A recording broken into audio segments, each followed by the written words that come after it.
முன்னாள் முதலமைச்சர் கருணாநிதியை மக்கள் கடவுளாக பார்ப்பதால் அவரது நினைவிடத்தில் கோபுரம் அமைப்பது தவறில்லை என்று அமைச்சர் சேகர்பாபு கூறியுள்ளார். சென்னை அம்பத்தூரில் முதலமைச்சர் மு.க.ஸ்டாலின் பிறந்த நாளை முன்னிட்டு கர்ப்பிணி பெண்களுக்கு நலத்திட்ட உதவிகள் வழங்கும் நிகழ்ச்சி நடைபெற்றது.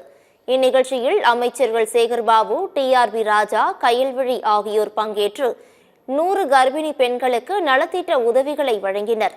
பின்னர் செய்தியாளர்களிடம் பேசிய அவர், முன்னாள் முதலமைச்சர் கருணாநிதியை மக்கள் கடவுளாக பார்ப்பதால் அவரது நினைவிடத்தில் கோபுரம் அமைப்பது தவறில்லை என்றார்.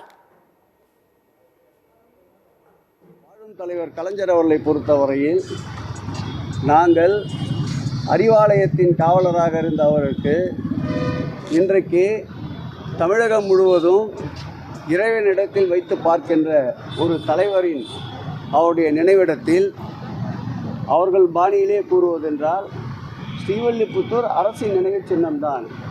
அதை அங்கே வைத்து செய்வதில் என்ன மரியாதை குறைவு இருக்கிறது.